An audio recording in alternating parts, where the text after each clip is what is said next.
तो इस कहानी की शुरुआत होती है सोफिया नाम की लड़की को दिखाने से, जो दरअसल एक शार्क रिसर्चर थी। वो अपने साथियों के पास पैसिफिक ओशन में आई हुई थी शार्क को ट्रैक करने, जिसका नाम लिलित था। सोफिया और उसकी टीम पिछले काफी टाइम से लिलित को ट्रैक कर रही थी और आज भी इनकी यही सोच थी कि लिलित कब इनके रडार में वापस आएगी और ये लोग उसका सैंपल लेकर उस पर रिसर्च करेंगे। और फिर अचानक इन्हें रडार में ऐसी सिग्नल्स मिलने लगती है जैसे वो शार्क लिलित इनके एरिया में आ रही है। इसीलिए टीम के 4 लोग, जिनमें सोफिया का हस्बैंड भी शामिल था, वो समंदर में कूद पड़े और लिलित को ढूंढने लगते हैं। जहाँ तभी इन्हें एक व्हेल का बेबी दिखाई देता है, जो हालांकि था तो बच्चा ही, लेकिन उसका साइज बहुत बड़ा था। और डरा देने वाली बात ये थी कि वो बेबी व्हेल मरा हुआ था, जिसके जिस्म का आधा हिस्सा गायब था। अब ये लोग सोच रहे थे कि इस व्हेल का कातिल कौन हो सकता है कि तभी इनके सामने व्हेल का खून ही आ ही जाता है। जी हाँ, वो और कोई नहीं लिलित ही थी, जो अब इनके सामने आ चुकी थी। जिसे देखकर ये लोग काफी घबरा जाते हैं, क्योंकि आज से 2 महीने पहले जब इन्होंने लिलित को एग्जामिन किया था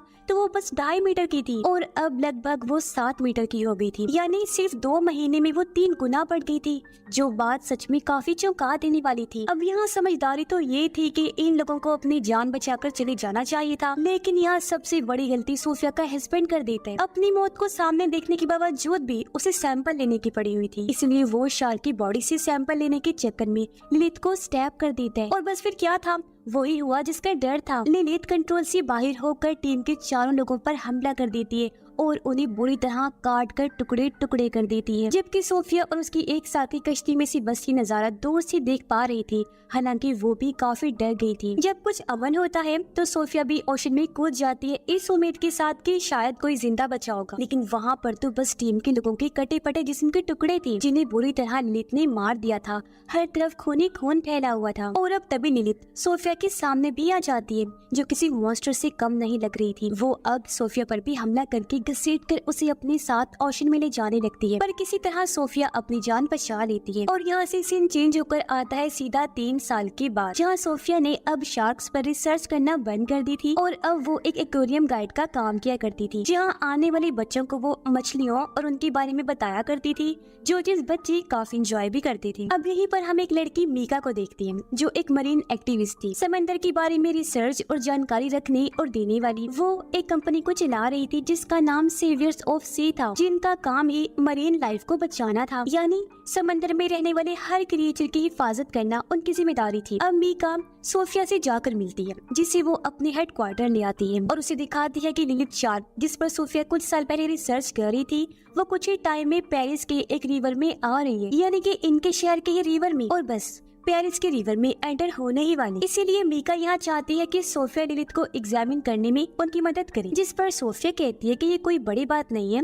अक्सर शार्क्स मौसम की बदलने की वजह से एक जगह से दूसरी जगह चली जाती हैं, और हाँ, पैसिफिक ओशन से रिवर में आना थोड़ा मुश्किल है। लिलित तो क्या, कोई भी शार्क रिवर के ताज़ा पानी में सरवाइव नहीं कर सकती, इसलिए वो यहाँ आने से पहले ही वापस लौट जाएगी। अब इस वजह के साथ साथ सोफिया का सदमे से भरा माजी भी था, जो उसे शार्क्स पर एग्जामिन करने और उसे ट्रैक करने से रोक रहा था। इसीलिए कुछ इस तरह की वजहें देकर सोफिया वहाँ से चली जाती है। अब हम 2 लड़कों को उसी सन रिवर के पास खड़ा देखते हैं, जिन्हें रिवर से 2 छोटे छोटे मिसाइल्स मिलती है। तब यहाँ पर पुलिस आकर सभी मिसाइल्स को इकट्ठा कर लेती है और सबको बताती है कि दूसरी जंग के बाद से इस रिवर में छोटे छोटे मिसाइल्स और उनके शेल्स मिलती रहती है, इसीलिए डरने वाली कोई बात नहीं है। अब रात के टाइम मीका अपने एक दोस्त के साथ सन रिवर में आती है, जो यहाँ हुए कार एक्सीडेंट की जाँच करने आई थी, पर असल में वो तो ये एग्जामिन करने आई थी कि क्या लिलित इस रिवर में आ गई है। इसलिए मीका की दोस्त रिवर में कूद जाती है, जहाँ वो शार्क के बड़े बड़े पंजों के निशान देखती है। पर तब यहाँ पुलिस भी आ गई थी इन दोनों को पकड़ने के लिए, क्योंकि इस तरह किसी भी केस की इन्वेस्टिगेशन करना गैर कानूनी था। इसलिए पुलिस मीका को पकड़ लेती है, जबकि उसकी दोस्त किसी तरह वहाँ से भाग निकलती है।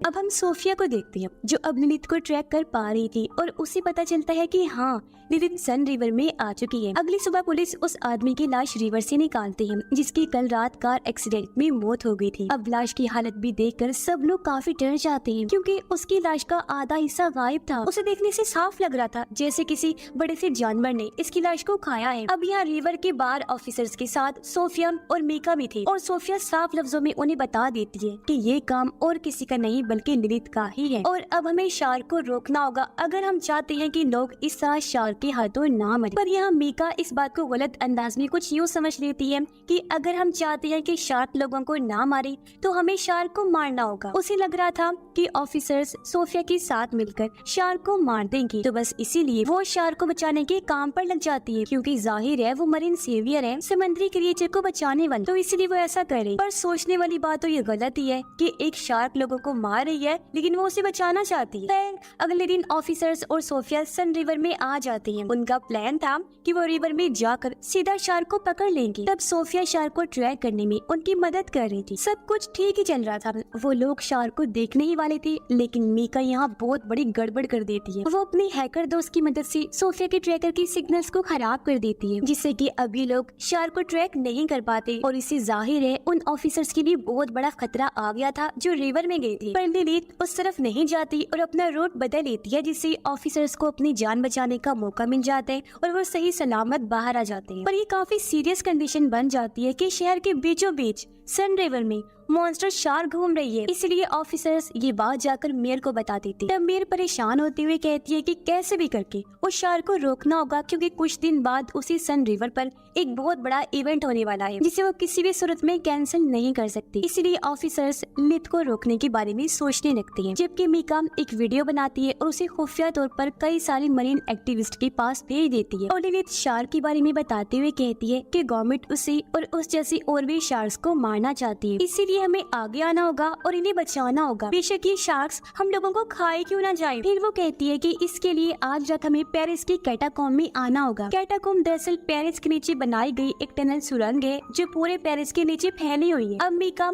अपना पूरा प्लान अपने साथियों को बता तो देती है, लेकिन उससे पहले उसकी एक दोस्त पुलिस के पास पहुंच गई, उन्हें इस खुफिया प्लान के बारे में सब कुछ बता देती है। जहां उन लोगों को पता चला कि इस टाइम शार्क पेरिस की कैटाकॉम्ब में ही है। फिर जैसे ही रात हुई मीका उन मरीन एक्टिविस्ट के साथ कैटाकॉम्ब आ जाती है, जहाँ सोफिया और ऑफिसर्स भी आ गए थे, क्योंकि उन्हें भी मीका के प्लान के बारे में पता चल गया था। यहाँ ऑफिसर्स और एक्टिविस्ट के बीच बहस होने लगी, जहाँ तभी मीका कैटाकॉम्ब रिवर में कूद जाती है, क्योंकि वो ये दिखाना चाहती थी कि शार्क्स इंसानों के लिए खतरनाक नहीं है। और फिर तभी वहाँ एक शार्क आ जाती है जो लिलिथ तो नहीं थी, जिसके साथ वहाँ और भी कई सारी शार्क्स आ जाती है। और बस फिर क्या था, शार्क ये साबित करती है कि सच में शार्क्स इंसानों के लिए बहुत खतरनाक है और इंसानों को तो नहीं छोड़ती। वो मीका पर बुरी तरह हमला कर देती है और उसे बहुत बुरी मौत देती है, यानी उसके जिस्म के टुकड़े टुकड़े हो जाते हैं, जो देखकर सारे मरीन एक्टिविस्ट घबराते हुए इधर उधर भागने लगते हैं। और उनका फजूल सा जो प्लान था मरीन की लाइफ को बचाने का, वो पूरी तरह तबाह हो गया था, क्योंकि उन्हें एहसास हो गया था कि हर चीज भले ही वो कोई जानवर ही क्यों ना हो, बचाने वाला नहीं होता। कुछ आपकी जान की दुश्मन भी होती हैं जिन्हें रोकना और मारना भी पड़ता है। इसी बीच बहुत सारे एक्टिविस्ट रिवर में गिर पड़ते हैं और शार्क्स का खाना बन जाते हैं। हर तरफ शार्क्स रिवर में इंसानों के टुकड़े टुकड़े करते नजर आ रहे थे, खून खून फैला हुआ था। पर जैसे तैसे इस सूरत हाल को काबू कर लिया गया। बचे हुए लोगों को सही सलामत वहाँ से बचा लिया जाता है, जिस दौरान एक शार्क को भी मार दिया गया था, जिसे अब सोफिया चेक करने लगती है। उसे पता चला कि ये शार्क एक फीमेल है जो तकरीबन 2 माह की है, प्रेग्नेंट भी है।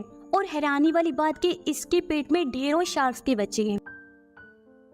पता चलता है कि शार्क एक ऐसी प्रोसेस से बच्चे पैदा कर रही है जिसमें वो एक टाइम में बहुत ज्यादा बच्चे पैदा करने की काबिल होती है, वो भी बहुत ही जल्द छोटी उम्र में, जो चीज बहुत खतरनाक है क्योंकि ऐसे इनकी तादाद बहुत ही कम टाइम में बढ़ सकती है। और तो और ये ताज़ा पानी में भी सरवाइव कर सकती है, जो चीज इन्हें इनकी माँ लिलिथ से मिली, जिसने क्लाइमेट की मुश्किलात को झेलते हुए फ्रेश पानी में जीना सीख लिया था। ये लोग अंदाजा लगा लेते हैं कि ये शार्क्स हजारों की तादाद में हो सकते हैं जो सारे कैटाकॉम्ब में रह रहे होंगे। इसीलिए वो फैसला करते हैं कि हम कैटाकॉम्ब में धमाके करेंगे जिससे सभी शार्क्स वही मारे जाएंगे। अब अगले दिन वो स्विमिंग इवेंट आ जाता है जहाँ एक टाइम में बहुत सारे लोग रिवर में स्विमिंग करेंगे, तैरेंगे, क्योंकि ये बात लोगों को नहीं बताई गई थी। मेरे को शार्क्स के आने का खतरा था, लेकिन वो इवेंट को अपने फायदे के लिए कैंसिल नहीं करती, बल्कि ऑफिसर्स और ट्रेन मरीन को रिवर में उतार दिया गया। वो निगरानी करने लगती हैं, जहाँ रिवर की एक साइड पर काफी बड़ा जाल बांध दिया जाता है ताकि अगर कोई शार्क इस तरफ आए तो उसमें फंस जाए। जबकि सीनियर ऑफिसर सोफिया और अपने साथियों के साथ कैटाकॉम्ब में आ गया था, क्योंकि वो वहाँ की मेन जगहों पर धमाके करने वाली थी। सब अपनी अपनी जगह पर पहुँच गयी। सीनियर ऑफिसर और सोफिया एक साथ थी। वहाँ अंधेरा था। जैसे सीनियर ऑफिसर ने फ्लैश लाइट ऑन की, हम बहुत ही डरावना सीन देखते हैं। ऑफिसर के चारों तरफ हजारों की तादाद में छोटे छोटे शार्क्स के बच्चे घूम रहे थे, जिससे वो काफी घबरा जाते हैं, क्योंकि हालांकि ये बच्चे थे लेकिन इतने ताकतवर थे कि किसी के भी टुकड़े टुकड़े कर सकते थे, क्योंकि छोटे होने के बावजूद इनका साइज काफी बड़ा था। सभी बॉम्ब्स को अपनी अपनी जगह पर फिक्स कर दिया गया था, लेकिन बॉम्ब के फटने से पहले एक शार्क सीनियर ऑफिसर पर हमला कर देती है, पर वो किसी तरह बॉम्ब को ब्लास्ट कर देते हैं, जिससे हालांकि वो खुद तो काफी जख्मी हो गया था, लेकिन शार्क के कुछ बच्चे मर जाते हैं और सीनियर ऑफिसर को ऊपर खींच लिया जाता है। अब जब सोफिया वापस नीचे रिवर में जाती है तो उसके सामने से लिलिथ गुजर रही थी, जो अपने बच्चों की लाशों के टुकड़े देखकर काफी दुखी हो गई थी और गुस्से में भरी हुई थी। और वो सोफिया को तो देख नहीं पाती, लेकिन गुस्से से भरी हुई उस जाल को तोड़ देती है और उस जगह आ जाती है जहाँ स्विमिंग रेस शुरू हो गई थी। अब लिलिथ यहाँ आकर एक आदमी की एक ही झटके में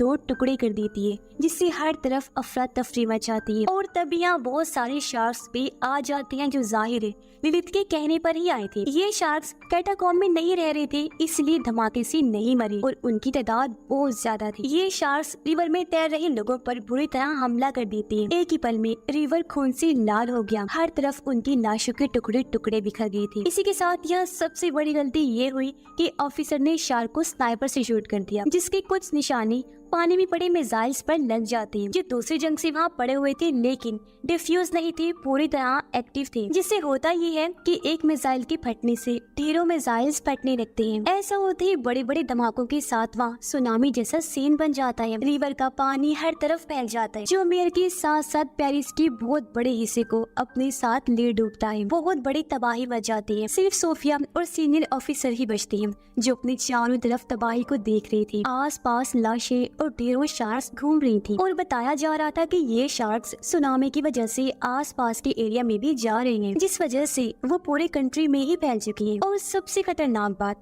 वो अब यहाँ से पूरी दुनिया में ही फैल जाएंगे और बहुत बड़ी तबाही लाएंगे, जिससे इंसानियत और दुनिया का नामो निशान मिट जाएगा, जो चीज बहुत खतरनाक है। और इसी दिल दहला देने वाली एंडिंग के साथ ही ये कहानी अंडर पेरिस यहीं पर खत्म हो जाती है।